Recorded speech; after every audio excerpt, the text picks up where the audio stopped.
नमस्कार दोस्तों, राज परिवार में फिर से एक बार आपका हार्दिक स्वागत है। देखिए दोस्तों, हम इससे पहले जिस जिले को लेकर चर्चा कर रहे थे उस जिले का नाम है फलोदी जिला, जिसके बारे में हम थोड़ा सा पहले पढ़ चुके हैं। उसके भूगोल के बारे में उसका बेसिक जानकारी अपने हासिल कर ली। इसके अलावा दोस्तों उसके अपने इतिहास को लेकर भी चर्चा कर चुके हैं। अब मैंने कहा था दोस्तों नेक्स्ट वीडियो में कि हम जो चर्चा करेंगे वो कुछ लोक देवता बाकी रह चुके हैं मारवाड़ के, पंचपीरों में शामिल हैं वो भी हैं, और इसके अलावा आपकी करणी माता का संबंध भी है। किससे? इसी आपके फलोदी जिले से। जैसे मैं बात करूं मेहाजी मांगलिया जो पंचपीरों में शामिल हैं, हड़बुजी सांकला जो पंचपीरों में शामिल हैं। इसके अलावा मैं बात करूं दोस्तों पाबूजी जो पंचपीरों में शामिल हैं। अब पंचपीरों में और कौन कौन शामिल हैं? तो पंचपीरों में इनके अलावा एक आते हैं आपके पाबूजी, सॉरी गोगाजी, और गोगाजी के अलावा आते हैं आपके रामदेव जी। कौन आते हैं? रामदेव जी। ये पंचपीरों में से तीन जो पंचपीर हैं उनका संबंध किससे हैं? फलोदी जिले से हैं। तो दोस्तों दिमाग में फिट कर लेना, 5 पंचपीरों में से 3 पंचपीरों का जो संबंध है वो किससे हैं? आपके फलोदी जिले से हैं। दूसरी बात, हम बात करते हैं देशनोक बीकानेर में करणी माता का मंदिर है, लेकिन करणी माता का जो जन्म हुआ था वो जन्म हुआ था आपका फलोदी जिले में। कहाँ पर दोस्तों? फलोदी जिले में। तो दोस्तों बहुत सी बातें करनी है अपन को, किसको लेके? आपके फलोदी जिले को लेके। तो थोड़ा सा चलते हैं आगे, बढ़ते हैं कि और क्या क्या बातें हैं। देखो दोस्तों बिल्कुल विस्तार से चलना है दोस्तों। सबसे पहले मैं लिख देता हूं यहाँ पर दोस्तों कौन सा जिला पढ़ रहे हैं अपन।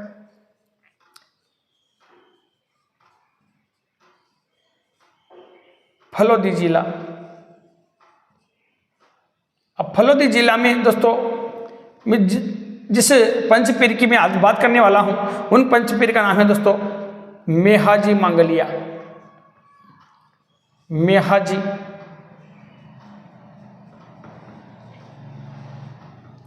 मांगलिया।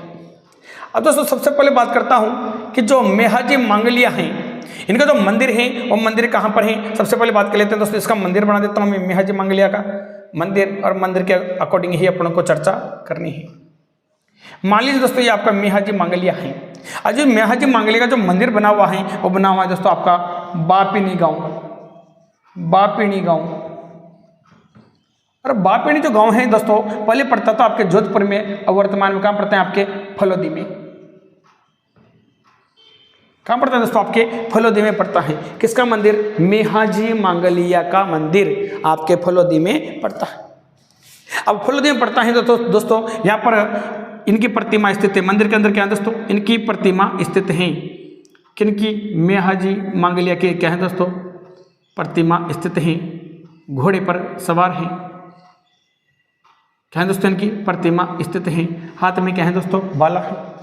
तो ध्यान देना दोस्तों, इनका जो घोड़ा है, मंदिर कहां पर है? बापणी गांव में। अब बात करता हूं दोस्तों इनका जो घोड़ा है, घोड़ा, उस घोड़ा का नाम है किरण काबरा।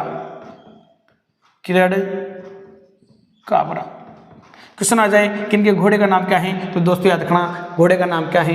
किरण काबरा घोड़ा है। किनका? आपके मेहाजी मांगलिया का। अब दोस्तों इस मंदिर पर जो मेला बढ़ता है, ये मेला बढ़ता है, इस मंदिर में जो मेला बढ़ता है वो बढ़ता है दोस्तों भाद्रपद अष्टमी को। कब बढ़ता है? भाद्रपद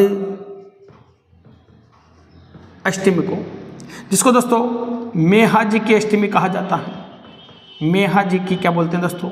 अष्टमी बोलते हैं। अष्टमी बोलते हैं। इस अष्टमी को कौन से किसके अष्टमी कहते हैं दोस्तों? मेहाजी की अष्टमी कहते हैं। सबसे पहले क्वेश्चन आएगा कि आपके मेहाजी मांगलिया जी का मंदिर कहां पर है? बापणे गांव फलोदी में है। पहले कहां पड़ता था? जोधपुर में। घोड़े का नाम क्या है? ये यहाँ पर प्रतिमा है दोस्तों किरण काबरा, घोड़े पर सवार है, प्रतिमा है। मेला कब बढ़ता है? भाद्रपद अष्टमी, मेहाजी की जिसको अष्टमी के नाम से जानते हैं। तो दोस्तों क्वेश्चन आ सकता है कि अष्टमी पर और कहां कहां मेला बढ़ता है। मैंने कहा कि भाद्रपद जो अष्टमी है उसमें यहां तो मेला बढ़ता ही बढ़ता है आपके बापणी गांव जो फलोदी में, लेकिन इसके अलावा कहां बढ़ता है तो अभी पूरी डिटेल लिखा देता हूं दोस्तों यहां पर नोट। अन्य मेला कहां कहां बढ़ता है तो एक याद रखना दोस्तों, श्री कृष्ण, श्री कृष्ण नाथ द्वारा कहां पर पड़ता है दोस्तों? ये राजसमंद में। इनमें कह सकता हूं दोस्तों नाथ द्वारा जो श्री कृष्ण की जहां पर पूजा होती है वहां पर भी कौन सी अष्टमी को? भाद्रपद अष्टमी को क्या बढ़ता है दोस्तों? मेला बढ़ता है। इसके अलावा दोस्तों कहाँ कहाँ बढ़ता है? इसके अलावा बढ़ता है दोस्तों जाम्बोजी, जाम्बोजी का मेला। और जाम्बोजी का मेला है तो का संबंध है दोस्तों मुकाम तालाब बीकानेर से। किससे दोस्तों? मुकाम तालवा, तालवा जो कहाँ पर है दोस्तों? बीकानेर में। इसी अष्टमी को यहाँ पर भी मेला बढ़ता है। इसके अलावा नंबर 3 पे बात कर लेता हूँ दोस्तों मैं, नरहड़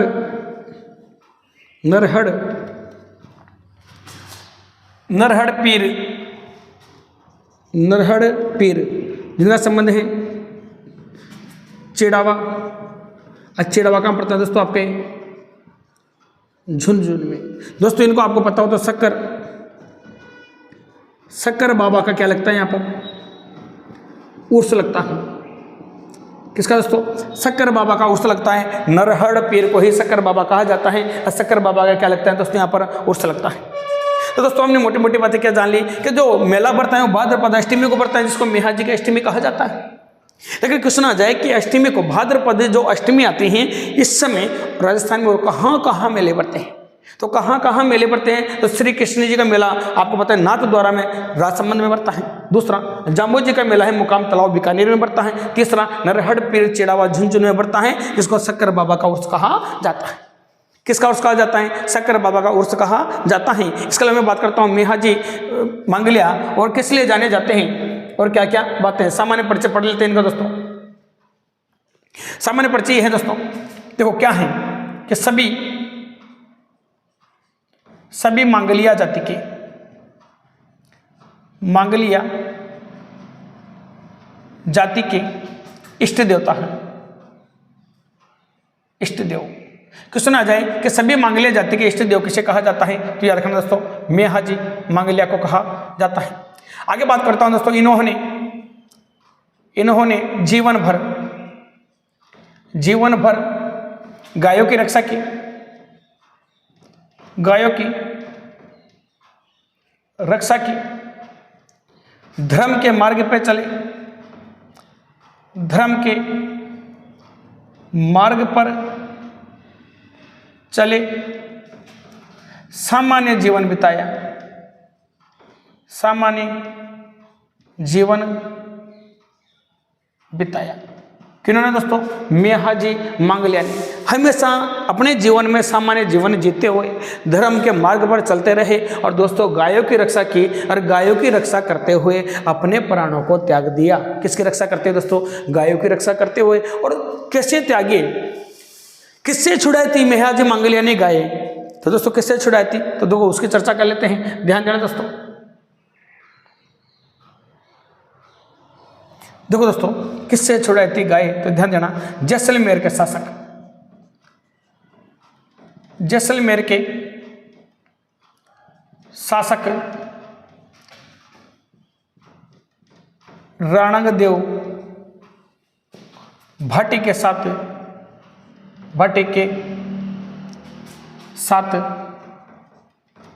गायों की रक्षा हेतु, गायों की रक्षा हेतु युद्ध लड़ा।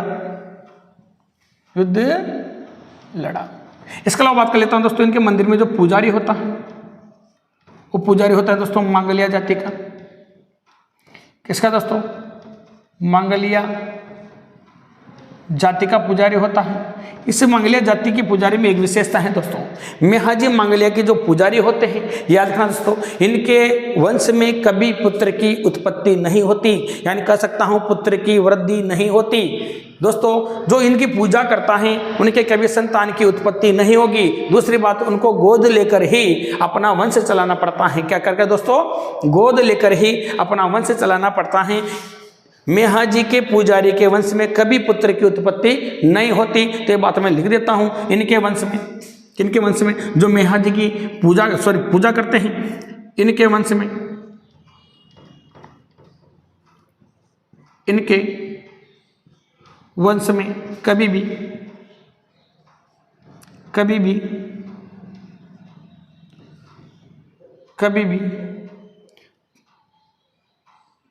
पुत्र की वृद्धि नहीं होती। वृद्धि नहीं होती। अब दोस्तों क्वेश्चन आ भी चुका है।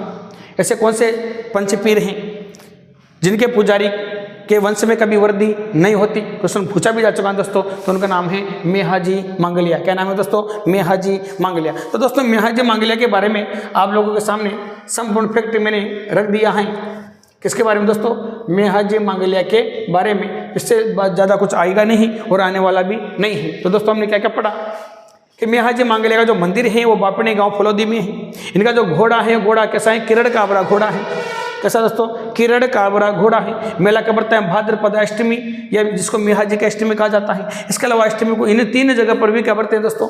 मेले बढ़ते हैं। इसके अलावा मैंने कहा कि सभी मांगलिया जाति के क्या है दोस्तों? इष्ट देवता है। याद रखना, इन्होंने जीवन भर गायों की रक्षा की, धर्म के मार्ग पर चले, सामान्य जीवन बिताया। लेकिन जैसलमेर के शासक राणंग देव भाटे के साथ गाय की रक्षा है तो युद्ध लड़ा और दोस्तों क्या हो गए दोस्तों?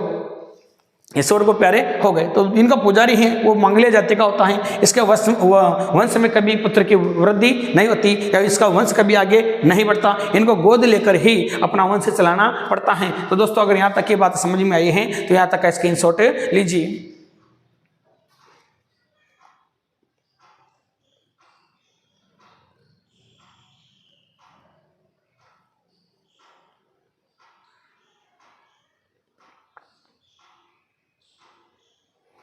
देखिए दोस्तों अब आगे बढ़ते हैं थोड़ा सा, और कौन कौन से लोक देवता हैं उनके बारे में जान लेते हैं। इसके बाद आता है दोस्तों पाबूजी के बारे में थोड़ा पढ़ लेते हैं।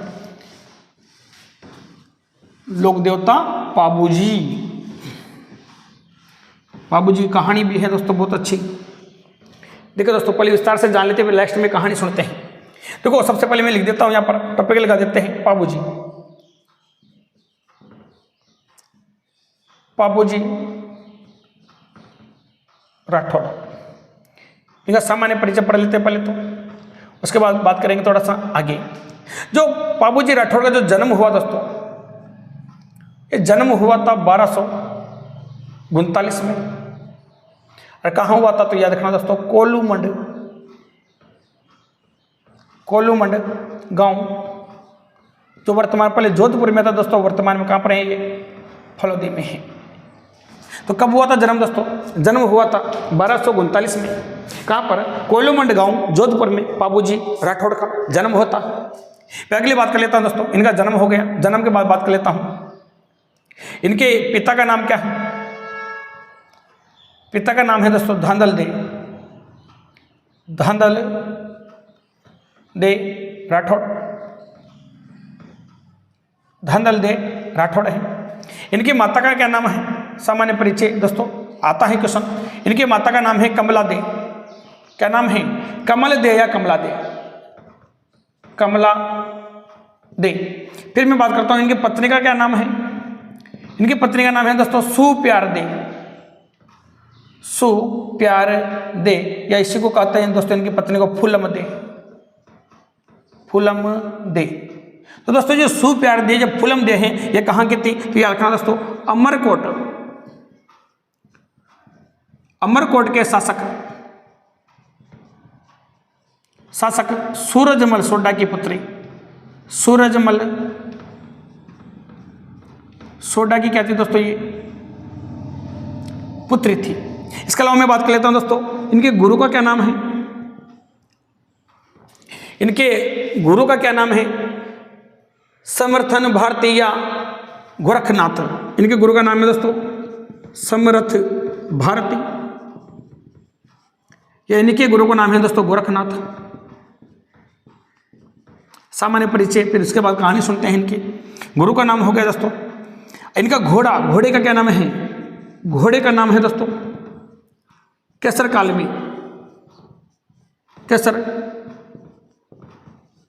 कालमी। इनके घोड़े का नाम है। इनके उपनाम की भी बात कर लेता हूं दोस्तों। उपनाम, किसके उपनाम? पाबूजी के जो उपनाम है और क्या क्या है याद रखना। ऊँटों के देवता, ऊँटों के देवता के अलावा दोस्तों याद रखना हाड़ फाड़ के देवता, हाड़ फाड़ के देवता। इसके अलावा बात करता हूं लक्ष्मण के अवतार, लक्ष्मण के अवतार। लक्ष्मण के अवतार के अलावा मैं बात कर लेता हूं दोस्तों प्लेग रोग निवारक देवता, प्लेग रोग निवारक देवता तथा दोस्तों इनको राव सेना का वंशज कहते हैं, राव सेना का वंशज भी कहते हैं। किनको? बाबूजी राठौड़ को किसका वंशज है? राव सेना का वंशज भी कहते हैं। तो दोस्तों ये तो थी थोड़ी सी बेसिक सी जानकारी। इसके बाद चलेंगे दोस्तों आगे थोड़ा सा और क्या क्या बातें हैं, क्या क्या बातें नहीं है, सभी चीज़ों के बारे में अपन को डिटेल से पढ़ना है। ये देखो दोस्तों, इसके अलावा मैं बात कर लेता हूँ थोड़ा सा कि यहाँ पर मेला कब भरता है, मेला कब भरता है मेला। तो दोस्तों जो मेला भरता है वो मेला भरता है प्रतिवर्ष,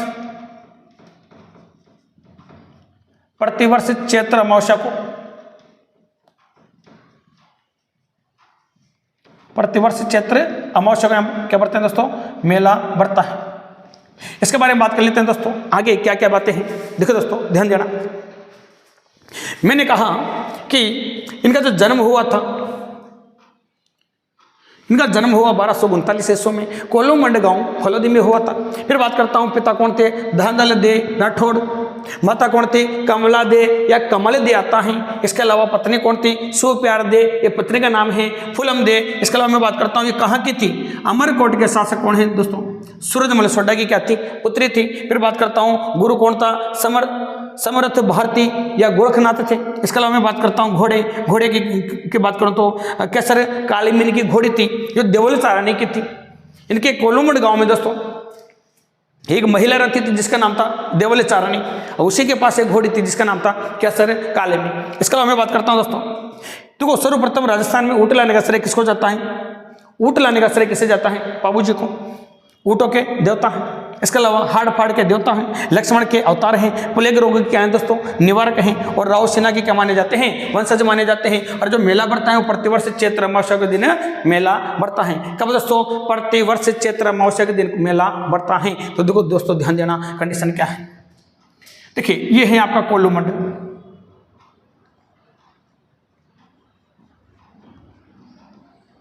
कोलूमंड वर्तमान में कहां पर है दोस्तों? ये कोलूमंड में एक तो है आपके बाबूजी, एक ही यहां पर रहती है देवल चारणी। कोलूमंड से थोड़ा सा अपन चलेंगे दोस्तों दूर, तो यहां पर एक क्षेत्र है दोस्तों जिसका नाम है जायल। जायल पड़ता है दोस्तों नागौर में। और जायल में एक व्यक्ति है जागीरदार था जिसका नाम था जिंदराव खिची, जिंदराव खिची। फिर मैं थोड़ा सा दोस्तों जोधपुर से इधर चलता हूं, यहां पर आता है आपका अमरकोट। और अमरकोट के जो राजा हैं उनका नाम है सूरजमल सोडा, सूरजमल सोडा। और सूरजमल सोडा की पुत्री है जिसका नाम है दोस्तों सुप्यार दे। दोस्तों अच्छे से समझनी है पूरी कहानी, क्या कहना चाहता हूं इन्हें चित्र के माध्यम से मैं क्या समझाना चाहता हूं, थोड़ा सा समझना। दोस्तों कहा जाता है कि बाबूजी की एक बहन थी, बाबूजी की बहन की जो शादी थी दोस्तों वो जायल के जागीरदार जिंदराव खिची से हुई थी। किनकी बहन? बाबूजी की बहन की शादी किससे हुई थी? जायल के जिंदराव खिची के साथ हुई थी। और दोस्तों यहाँ पर देवल चारणी, इस कोलूमंड गांव में एक महिला रहती है जिसका नाम है देवल चारणी। और देवल चारणी के पास एक घोड़ी थी जिसका नाम था केसर कालमी, केसर कालमी एक घोड़ी थी दोस्तों। किसके पास? देवल चारणी के पास एक घोड़ी थी जिसका नाम क्या था? केसर कालमी। दोस्तों एक कहावत है, परंपरा है कि एक समय ऐसा था जब जिंदराव खिची अपने ससुराल आया था। कोलूमंड कहाँ आया था दोस्तों? अपने ससुराल आया था। लेकिन जब ये ससुराल आया तो दोस्तों यहाँ कंडीशन क्या थी? कहा जाता है कि देवल चारणी की जो घोड़ी है केसर कालमी, इसको 50-50 कोस दूर से पैदल चलकर व्यक्ति देखने आते थे। ये इतनी सुंदर घोड़ी थी, अद्वितीय थी, अमोल थी दोस्तों, जिसका कोई मोल नहीं था। जैसे ही जिंदराव खिची कोलोमंड गांव में आते हैं, वो देखते हैं कि देवले चारणी के घर के बाहर बहुत ही विशाल भीड़ लगी हुई थी। किनकी? व्यक्तियों की, जो किसको देखने आए थे दोस्तों? देवले चारणी को देखने आए थे। तो जिंदराव खिची यहां पर आता है और वो इस घोड़ी को देखता है। देखते ही पूछो ही मत, सीधा किससे मिलता है? देवल चारणी से। और देवल चारणी से कहता है, हे देवल चारणी, तू जितनी चाहे उतने स्वर्ण मुद्रा ले ले या कुछ भी ले ले, लेकिन तेरी घोड़ी मुझे चाहिए। किसने कहा? जिंदराव खिची ने देवल चारणी से कहा कि तेरी घोड़ी मुझे चाहिए। लेकिन ध्यान देना, देवल चारणी ने कहा कि मेरे अमूल्य घोड़ी है, मैं इस घोड़ी को किसी भी कंडीशन में आपको नहीं दे सकती। तो दोनों के बीच में क्या हो गया दोस्तों? मतभेद हो गया। अब मतभेद को सुलझाने के लिए देवल चारणी ने किसको बुलाया? पाबूजी को, क्योंकि पाबूजी की क्या है? ये जवाई है। पाबूजी क्या है दोस्तों? पाबूजी के बहनोई हैं, यानी बहन के पति हैं। तो पाबूजी जिंदराव खिची को समझाने आते हैं। जब पाबूजी जिंदराव खिची को समझाते हैं तो पाबूजी के बीच और जिंदराव खिची के बीच क्या हो जाती है दोस्तों? झड़प हो जाती है, लड़ाई हो जाती है। यानी जीजे और साले के बीच क्या हो गया दोस्तों? लड़ाई हो गई।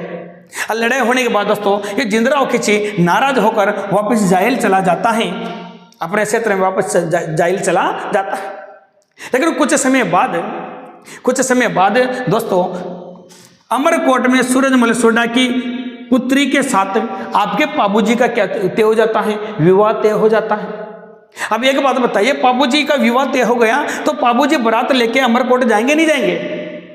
तो पाबूजी बारात लेके दोस्तों कहाँ जाते हैं? अमरकोट जाते हैं। लेकिन अमरकोट जाएंगे तो घोड़ी किसके लेके जाएंगे? केसर काली में लेके जाएंगे।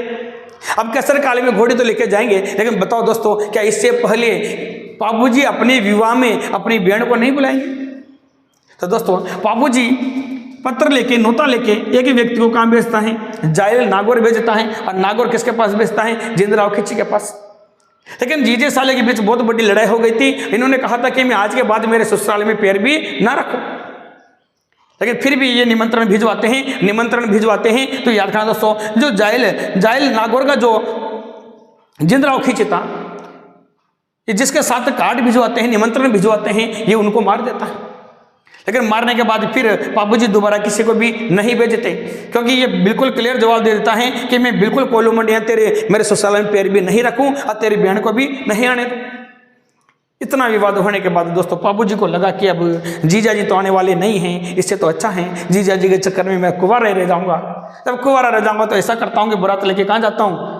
शादी करने। तो दोस्तों कौन सी घोड़ी लेके जाते हैं? केसर काली में घोड़ी लेके जाते हैं पाबूजी। जैसे केसर काली में घोड़ी लेकर पाबूजी जाते हैं तो याद रखना दोस्तों, जैसे ही ये यहाँ पर जाएंगे और जाने के बाद दोस्तों बारात लेके गए हैं तो ये पाबूजी हो गए, ठीक है। इनकी पत्नी है दोस्तों, ये सुप्यार हो गई। और ये क्या जल रहे हैं दोस्तों? हवन। इसमें क्या लेंगे? फेरे। और यहाँ पर बैठे हुए हैं दोस्तों पंडित जी। कौन बैठे हुए हैं? पंडित जी। एंटीना ऊपर पंडित जी बैठे हुए हैं, ओम स्वाहा कर रहे हैं। क्या कर रहे हैं दोस्तों? स्वाहा कर रहे हैं। कौन सी घोड़ी को लेके गए? केसर काली में घोड़ी को लेके गए। और दोस्तों पीछे से ही जिंदराव खिची कहाँ आ जाता है? कोलूमंड आ जाता है। और किसके पास आता है? देवल चारणी के पास आता है। और देवल चारणी से कहता है कि तेरी घोड़ी कहाँ है? तो देवल चारणी कहती हैं कि मेरी घोड़ी को तो पाबूजी विवाह करने लेके गए हैं। तो दोस्तों पीछे से यही जिंदराव खिची इस केसर काली में की 400 गाय, कितने गाय दोस्तों? 400 गायों को यहाँ से पकड़ कर कहाँ ले जाता है? जायल नागौर लेके चला जाता है। और ये केसर काल देवल चारणी से कहकर जाता है कि देवल चारणी अगर तुझे तेरी गाय चाहिए तो सीधी सी बात है कि घोड़ी ले आना और गाय ले जाना। तो दोस्तों ये विवाद होने के बाद ये देवल चारणी दौड़ते दौड़ते कहाँ आती हैं? अमरकोट आते हैं। देवल चारणी दौड़ती दौड़ती आगे दोस्तों कहाँ पर? अमरकोट। इसके हाथ में क्या है दोस्तों? लकड़ी है। देवल चारणी के हाथ में क्या है? लकड़ी है। और इनका ससुर जी भी है ये साहब, जिसका नाम है सूरजमल सोडा। विवाह करिए ना भाई, ये शादी में तो रहेंगे, उपस्थित नहीं रहेंगे क्या? ये भी यही है, सीधी सी बात है। तो दोस्तों जब इनके फेरे पड़ रहे थे, किनके? पाबूजी के फेरे पड़ रहे थे दोस्तों मारवाड़ में, तो कंडीशन अमरकोट में, तो कंडीशन क्या थी दोस्तों? कौन चली जाती हैं? देवल चारणी चली जाती हैं। और देवल चारणी दोस्तों किससे जाके कहती है? पाबूजी से कि पाबूजी आपका बहनोई मेरी सभी गायों को पकड़ के ले गया और उसके बदले क्या मांगी है, मेरे से घोड़ी मांगी है, तो आप ऐसा करो पहले मेरे गाय छुड़ा के लाओ, शादी वादी बाद में करना। तो किसने कहा? पाबूजी ने कहा, हे देवल चारणी, मेरे 3-3.5 फेरे हो गए, 3-3.5 फेरों की और बात है, थोड़ा सा इंतजार कर ले, फिर मैं तेरी गाय को बिल्कुल छुड़ा कर लेके आऊंगा। लेकिन देवल चारणी दोस्तों जिद करती हैं कि मैं 1 मिनट ना रुकूं और आपको अभी का अभी फेरों पे से मेरे साथ चलना पड़ेगा और मेरी गाय छुड़ा के लानी पड़ेगी। फिर बाबूजी बोलती हैं, हे देवल चारणी, 2 मिनट की बातें हैं, 3 फेरों की और बातें हैं, अगर तू जिद करेगी तो मैं अर्ध ब्याह रह जाऊंगा। क्या रह जाऊंगा दोस्तों? मैं अर्ध ब्याह रह जाऊंगा। इसके बाद दोस्तों सूरजमल सोडा कहता है कि देवल चारणी, इनकी शादी हो जाने दे, फेरे पूरे हो जाने दे, तो चाहे तो मेरे से दुगनी गाय ले लेना। तेरी जितनी गाय जिंदराव खींच लेके गया है उससे दुगनी गाय मैं किसे दे दूंगा? तुझे दे दूंगा। लेकिन इन दोनों को शादी हो जाने दे, वरना मेरी बेटी क्या रह जाएगी? अर्धी बेही रह जाएगी। लेकिन दोस्तों लठ लेके गई थी। क्या लेके गई दोस्तों? लठ लेके गई थी। कौन लेके गई थी? देवल चारणी। देवल चारणी ने कहा कि मैं आपकी एक भी ना सुनूं, क्योंकि सब मैटर किसकी वजह से हुआ है? आपकी वजह से हुआ है। अगर आप घोड़ी को यहाँ पर नहीं लेके आते तो जिंदराव खींची मेरी गाय नहीं ले जाता। आपको अभी का अभी फेरों पे सुटना पड़ेगा और पहले मेरी गाय छुड़ा के लाना, उसके बाद यही मैं आपके फेरे होने दूंगी। तो दोस्तों पाबूजी कहते हैं कि जा देवल चारणी, तू भी क्या याद करेगी? मैं 3.5 फेरों के साथ, कितने फेरों के साथ दोस्तों? 3.5 फेरों के साथ ही विवाह को क्या करता हूँ? विवाह को संपन्न करता हूँ। कितने फेरों के साथ दोस्तों? 3.5 फेरों के साथ विवाह को संपन्न करता हूं और तेरी गाय छुड़ा कर लाता हूं। तो दोस्तों याद रखना, आज भी वर्तमान में आपके मारवाड़ में 3.5 या 4 ही फेरे होते हैं। कहां पर दोस्तों? आपके मारवाड़ में वर्तमान में कितने फेरे होते हैं? 3.5 से 4 ही फेरे होते हैं। अरे किसकी वजह से? बाबूजी की वजह से, क्योंकि देवल चारणी ने इनके साथ फेरे नहीं होने दिए थे। पत्नी का नाम क्या था दोस्तों? सुप्यार। इसको पूरा प्यार मिला ही नहीं। सु का मतलब अच्छा प्यार कहाँ मिला? 3.5 ही फेरे हुए इनके। तो सोचने वाली बात है। फिर दोस्तों कंडीशन क्या है कि कौन? पाबूजी किस किस को लेके? सहयोगी कौन? चांदा, हरमल, डेरा। चांदा, हरमल, डेरा इनका भाई। चांदा, मेरा, डेरा और इनका भाई, जिनका नाम था बूढ़ो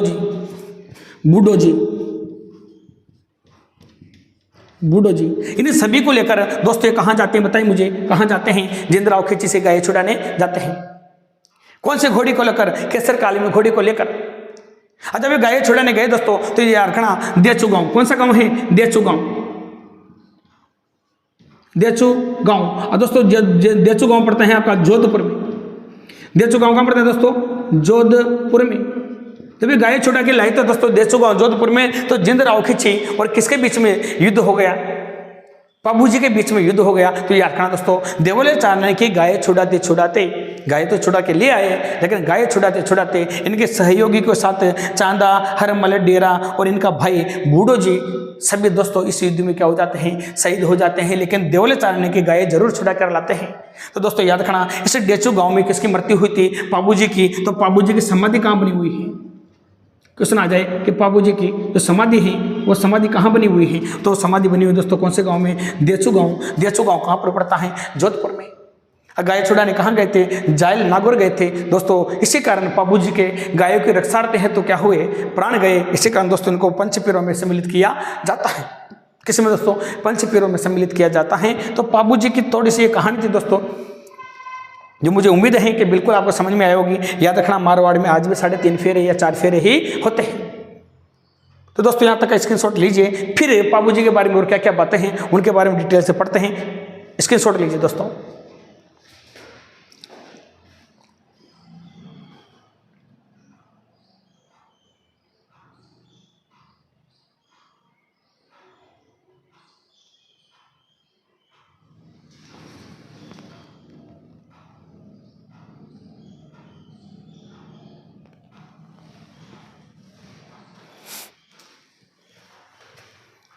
देखिए दोस्तों, अब थोड़ा सा आगे चलते हैं और क्या क्या बातें हैं पाबूजी को लेके।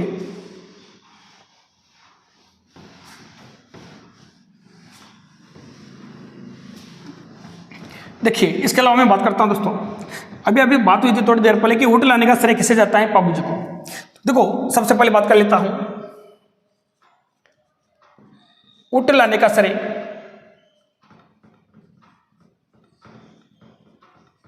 बाबूजी को जाता है।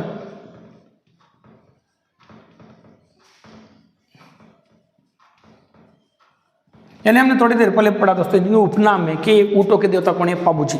दोस्तों जब ऊँट लाने का श्रेय बाबूजी को जाता है, तो बाबूजी जब ऊँट लेके आए थे दोस्तों, जब ऊँट लेके आए तो ऊँट कौन सी जाति को लाके दिया था, तो क्वेश्चन आता है कि ऊँट पालक जाति, ऊँट पालक जाति। जो ऊँट पालक जाति है दोस्तों वो है आपकी रायका या रेबारी। दोस्तों इस जाति को लाकर बाबूजी ने क्या दिए, ऊँट दिए। और ऊँट राजस्थान में सर्वप्रथम किसने पाले, रायका या रेबारी जाति ने पाले। इसी कारण दोस्तों रायका या रेबारी जाति अपने आराध्य देवता के रूप में किसको पूजती है, बाबूजी को पूजती है। तो याद रखना दोस्तों, क्वेश्चन आ जाता है बहुत सी बार कि रायका या रेबारी जाति के जो आराध्य देव हैं, आराध्य देव हैं वो कौन है दोस्तों, आपके बाबूजी हैं। बाबूजी कौन है, आराध्य देव, ऊँट पालक जाति है। इसके अलावा मैं बात करता हूं दोस्तों, ऊँट के बीमार होने पर, ऊँट के बीमार होने पर बाबूजी की पूजा की जाती है, बाबूजी की पूजा की जाती है, पूजा की जाती है, या इनके नाम के ताती डोरी या धागा बांधा जाता है। किसके बीमार होने पर, ऊँट के बीमार होने पर बाबूजी की पूजा की जाती है या बाबूजी के नाम की ताती डोरी बांधी जाती है। इसके अलावा मैं बात कर लेता हूं दोस्तों और क्या क्या बातें हैं यहाँ पर। याद रखना दोस्तों, इनका जो मंदिर है, इनका जो मंदिर है, इस प्रकार से मंदिर है। मंदिर कहां पर है दोस्तों, आपका कोलूमंड गांव में। और कोलूमंड गांव वर्तमान में कहां पड़ता है दोस्तों, आपका फलोदी में पड़ता है। दोस्तों ये असू में बैठे हुए हैं, कहां बैठे हुए दोस्तों, असू में बैठे हुए हैं, असू में बैठे हुए हैं। याद रखना। तो इनका घोड़ा है, अभी अभी पढ़ा था हमने, केसर काल में घोड़ा है, केसर काल में घोड़ा, घोड़ा। और घोड़े पे बैठी हुई इनकी क्या दोस्तों, प्रतिमा है। घोड़े पर बैठे हुए प्रतिमा स्थित है। क्या स्थिति दोस्तों, प्रतिमा स्थित है। इसके अलावा एक बात और याद रखिए दोस्तों, जो आपके बाबूजी हैं इनकी बाएं ओर पगड़ी झुकी हुई है, बाएं ओर झुकी पाग, झुकी पाग। कृष्ण आचार्य जी इनकी प्रतिमा है, जो घोड़े पर बैठे हुए हैं। कौन से घोड़े पर, केसर काली में घोड़े पर बैठे हुए हैं। याद रखना, इनकी जो पगड़ी है, पाई जो पगड़ी है वो बाएं तरफ झुकी हुई है। कौन सी तरफ दोस्तों, बाएं तरफ झुकी हुई है। ये बात भी आपको याद रखनी है। मंदिर कहां पर, इनका कोलूमंड गांव में।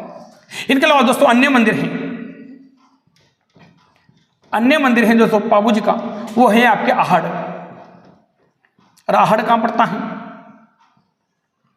उदयपुर में। आहड़ कहां पड़ता है दोस्तों, उदयपुर में पड़ता है। ये याद रखिए। इसके अलावा मैं बात करता हूं दोस्तों कि जो बाबूजी की फड़ है, किसके बात कर लेते हैं, बाबूजी की फड़ की। बिल्कुल, हाँ बिल्कुल, यहां से क्वेश्चन उठता है।